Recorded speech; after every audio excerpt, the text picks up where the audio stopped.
Part 1: Psychological Aspects of Addiction.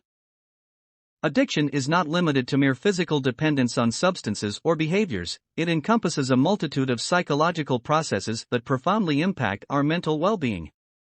In delving into the intricacies of addiction, it is critical to examine the psychological aspects that contribute to its development, maintenance, and resolution.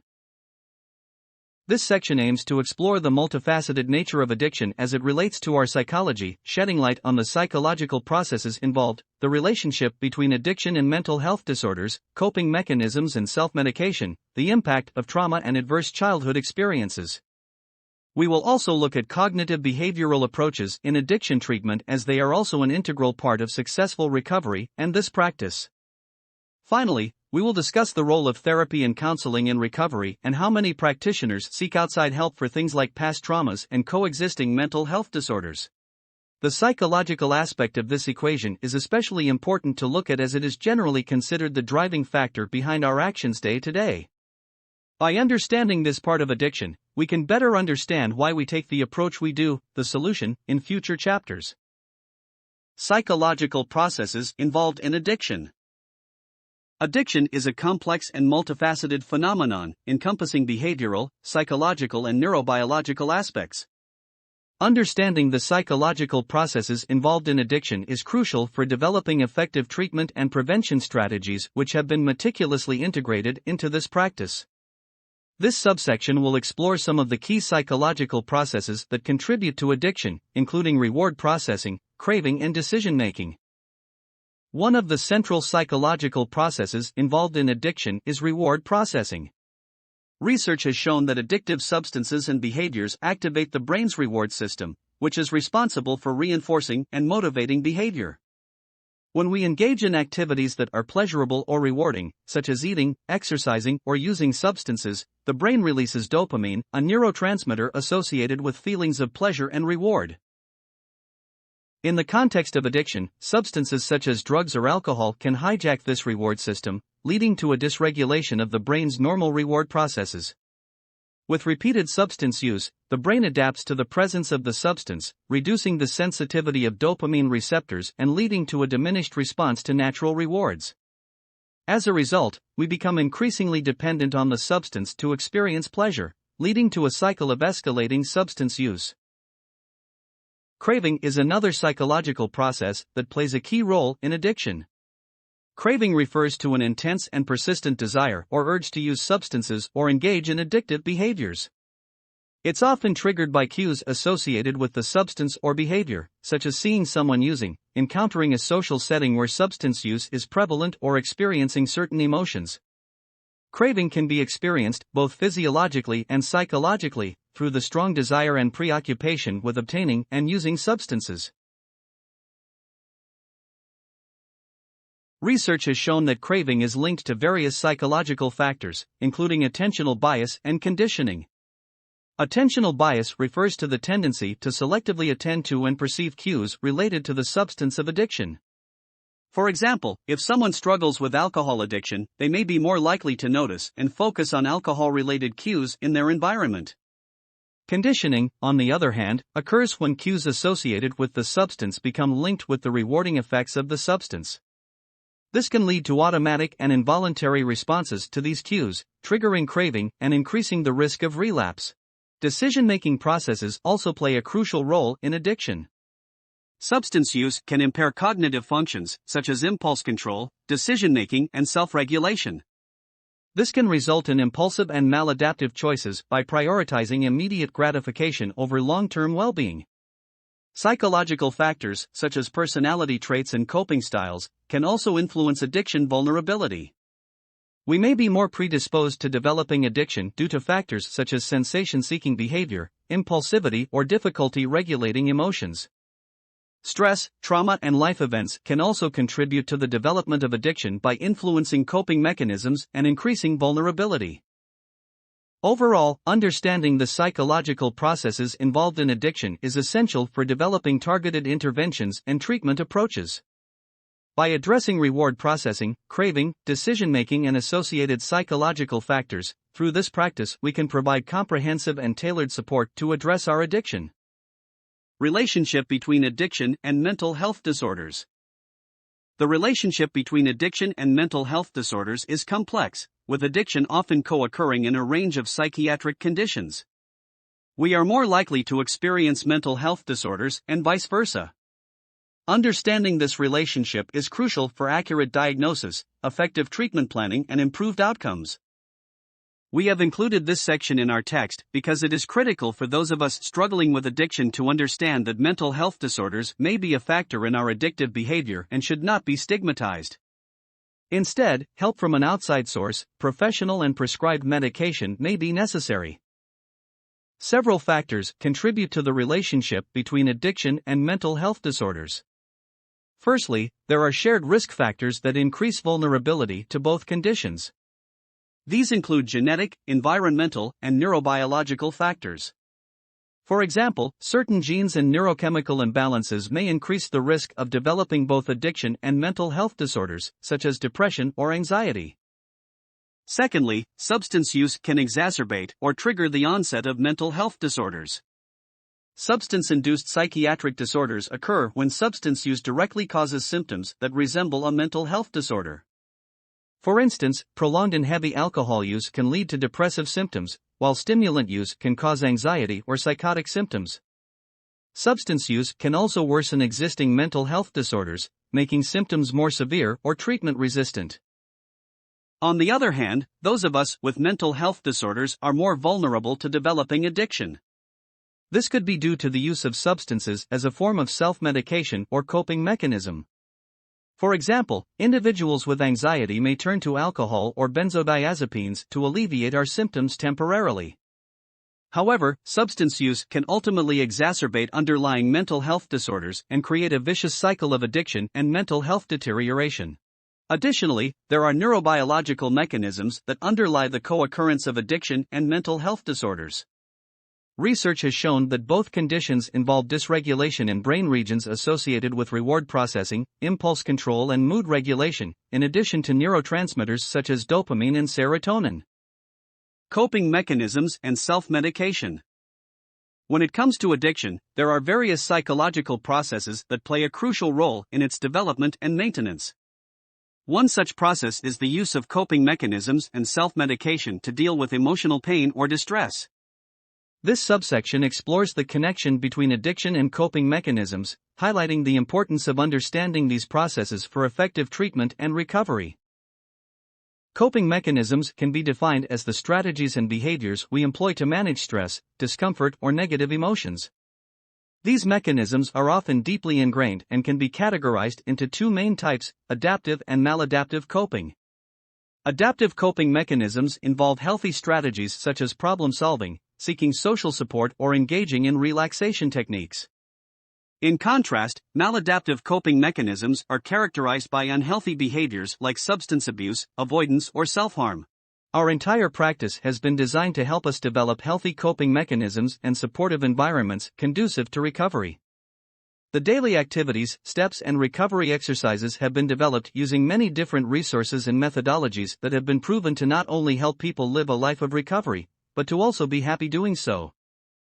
Research has consistently shown that we tend to rely heavily on maladaptive coping mechanisms. This reliance often stems from an inability to effectively manage stressors such as traumatic events, interpersonal conflicts, or strong negative emotions. The temporary relief provided by substances or addictive behaviors becomes a way to escape or numb the pain temporarily, reinforcing the cycle of addiction. Self-medication refers to the use of substances or addictive behaviors to alleviate mental health symptoms. Many of us struggling with addiction also experience co-occurring mental health disorders such as anxiety, depression, or post-traumatic stress disorder, PTSD. By using substances or engaging in addictive behaviors, we may attempt to self-medicate and alleviate our symptoms, albeit temporarily. For example, an individual with anxiety may turn to alcohol or sedatives to calm our racing thoughts and reduce feelings of restlessness. While these substances might provide short-term relief, they can ultimately exacerbate the underlying mental health condition and lead to a vicious cycle of addiction. The continued use of substances to cope can result in a dependence on the substance, making it difficult for the individual to break free from the cycle of addiction. Understanding the role of coping mechanisms and self-medication in addiction is crucial for developing effective treatment strategies. To address these underlying processes, it is important that we try to identify and modify maladaptive coping mechanisms. Again, that is what this practice is designed to do, to help us develop alternative ways to manage stress and negative emotions. Impact of trauma and adverse childhood experiences. Trauma and adverse childhood experiences, ACEs, are significant factors that contribute to the development of addiction. It's not a necessity and is not the case with everyone who struggles with addiction. However, if you are one of the many people whose story this is a part of, it is important to identify this so that it can be addressed and overcome. Trauma can be defined as a distressing or disturbing experience often accompanied by a sense of powerlessness, pain, or fear. ACEs, on the other hand, refer to various forms of abuse, neglect, or household dysfunction experienced during childhood. Research has consistently shown a strong association between trauma, ACEs, and addiction. Individuals who have experienced trauma or ACEs are at a higher risk of developing addiction later in life. This connection can be attributed to various factors, including the impact of trauma on brain development, emotional dysregulation, and the use of substances as a means to cope with trauma-related symptoms. Traumatic experiences can have a profound effect on brain development, particularly in regions involved in emotional regulation, impulse control, and decision-making. The chronic activation of stress response systems, such as the hypothalamic pituitary adrenal (HPA) axis, can lead to changes in the brain's reward circuitry, making us more susceptible to substance abuse and addiction. Additionally, trauma can result in emotional dysregulation, making it difficult for us to manage and cope with intense emotions, further increasing our vulnerability to addiction. ACEs, such as physical or sexual abuse, neglect, or growing up in a household with substance abuse, mental illness, or violence, are also closely associated with the development of addiction. The adverse experiences during childhood can shape one's stress response system, leading to a heightened risk for developing addictive behaviors to cope with the lasting effects of trauma. Moreover, ACEs can contribute to the development of mental health disorders, which are often comorbid with addiction. It's essential for addiction treatment to address the impact of trauma and ACEs to promote effective recovery. Our practice recognizes the connection between trauma and addiction and aims to create a safe and supportive environment for us. Therapeutic interventions, such as trauma-focused therapy, cognitive behavioral therapy, and eye movement desensitization and reprocessing, EMDR, can also help us process and heal from traumatic experiences, reducing the need for self-medication. We address these forms of treatment in later chapters. Cognitive behavioral approaches in addiction treatment. Cognitive behavioral approaches play a vital role in the treatment of addiction. In this practice, we have implemented many of the CBD approaches that have shown success in battling addiction. The recovery exercises contained within this text are prime examples. In this section, we will take a deeper look into cognitive behavioral therapy and why it is so effective in treating addiction. These approaches focus on identifying and modifying the maladaptive thoughts, beliefs, and behaviors that contribute to addiction. By addressing the underlying psychological processes involved in addiction, cognitive behavioral therapy, CBT, helps us develop healthier coping mechanisms and strategies to achieve recovery. Understanding the cognitive model of addiction. The cognitive model of addiction suggests that we have distorted thinking patterns and cognitive biases that reinforce our addictive behaviors. These distorted thoughts may include beliefs such as, I can't cope without drugs or alcohol, or I deserve to indulge in my addiction. As we previously discussed, if you are of the belief that you can never be happy again without your addiction, this is a common belief amongst us. It's not until we give recovery a chance and put as much effort into it as we did maintaining our addiction that we come to see that it is possible to lead productive, happy, and meaningful lives free from our addiction. Cognitive behavioral approaches work to challenge and modify these thoughts, helping us develop more adaptive ways of thinking. Action is one of our greatest weapons against addiction. Cognitive restructuring. One of the key components of cognitive behavioral approaches in addiction treatment is cognitive restructuring. This technique involves identifying and challenging the irrational thoughts and beliefs that contribute to addictive behaviors. Through this process, we learn to replace negative and self-defeating thoughts with more realistic and positive ones. For example, a person struggling with alcohol addiction may believe that they need alcohol to relax and have fun in social situations. Through cognitive restructuring, they can explore alternative coping strategies like deep breathing exercises or engaging in enjoyable activities that don't involve alcohol. By challenging and replacing these maladaptive thoughts, we can break the cycle of addiction. Behavioral techniques in addiction treatment. In addition to cognitive restructuring, behavioral techniques are also utilized in cognitive behavioral approaches for addiction treatment. These techniques aim to modify behaviors that reinforce addiction and promote healthier habits and coping mechanisms. One commonly used behavioral technique is called contingency management. This approach involves providing incentives and rewards for abstaining from addictive behaviors and engaging in constructive activities. We may reward ourselves at the end of each week by doing an activity we like, for example, playing a round of golf. We find that when we are not spending all our money on our addiction, we have a lot more of it and can engage in activities we love that we otherwise would not have been able to. By realizing that we can do these activities because we are living a better life, our brain acknowledges the reward system for our improved choices and lifestyle.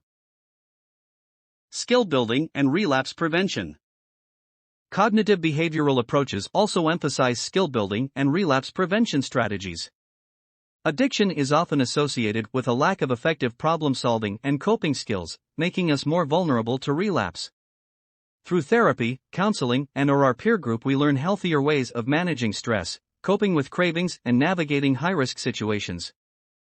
For example, when we participate in cognitive behavioral therapy, we may learn techniques such as mindfulness meditation, assertiveness training, and stress management techniques. Developing these skills equips us with the tools we need to overcome challenges and prevent relapse. Role of therapy and counseling in addressing psychological aspects.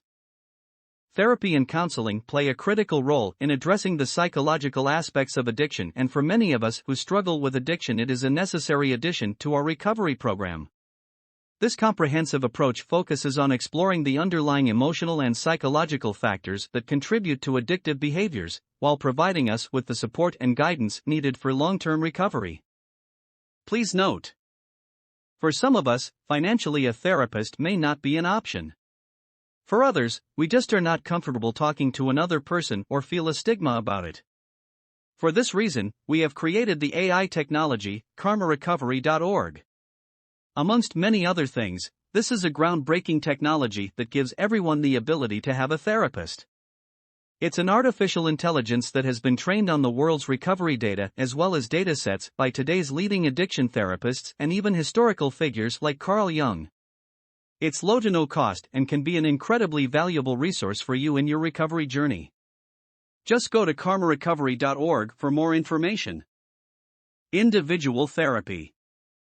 Individual therapy provides a safe and confidential space for us to explore our thoughts, emotions, and behaviors as they relate to addiction and life in general. Therapists use evidence-based techniques, such as motivational interviewing, to help us gain insight into our addiction and identify our personal motivations for change. By understanding the psychological triggers and underlying issues contributing to addiction, we can work towards developing healthier coping strategies. Group therapy. Group therapy can also be another essential component of treatment that addresses the psychological aspects of addiction. It provides us with the opportunity to connect with peers who are going through similar challenges, fostering a sense of belonging and support. In group therapy sessions, we can share our experiences, learn from others, and practice essential social and communication skills. For this reason, we suggest that practitioners engage in some of or a combination of 12-step program meetings, meetups for things like yoga or meditation, other recovery-based groups, or any other group meetings of people with similar interests to yours that don't involve your addiction of choice. These can be either online or in person, however, we have found that the in-person meetings are the most therapeutic and helpful. Group therapy allows us to witness the recovery journeys of others, providing hope and inspiration. It also helps us develop empathy, understanding, and compassion for ourselves and others, which are crucial for building healthy relationships and sustaining recovery. Lastly, these meetings give us an opportunity for one of the most important parts of this practice, and that is to be of service to others. By simply asking someone how their day is going and listening to the things they may be struggling with, we are able to help others. This gives us a profound sense of meaning to life, which is the essential building block to a life of happiness in recovery. Family therapy. Addiction not only affects us, but also has a significant impact on our family members and loved ones. Family therapy provides a platform for open and constructive communication amongst our family members, allowing them to address and heal from the psychological wounds caused by our addiction. It helps both us and our families develop healthier ways of relating to one another, rebuild trust, and establish a support system that promotes lasting recovery. In family therapy, therapists work to educate family members about addiction, teach them effective communication strategies, and help them set healthy boundaries. By involving the family in the recovery process, therapy aims to create a supportive and conducive environment for us to sustain our sobriety. Conclusion: Psychological aspects of addiction are complex and multifaceted.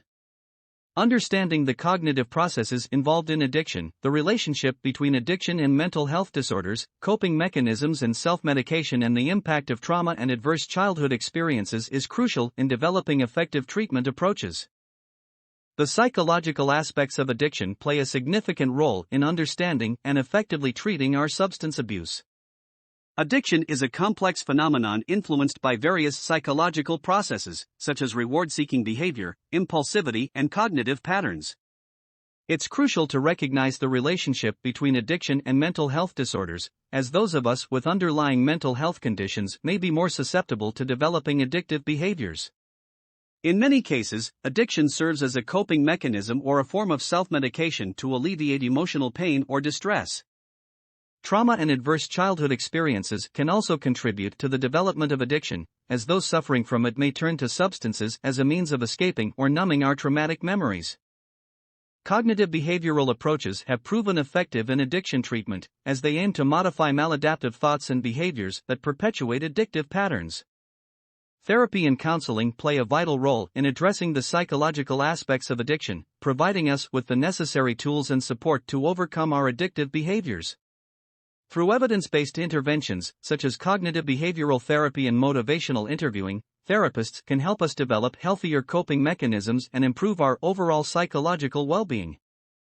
It's important to note that addressing the psychological aspects of addiction is a crucial component of comprehensive treatment, as it not only aids in achieving abstinence but also promotes long-term recovery and enhances overall quality of life. Our practice has been designed to incorporate all the best and proven strategies of CBT to give all of us the absolute best chance of being successful in recovery.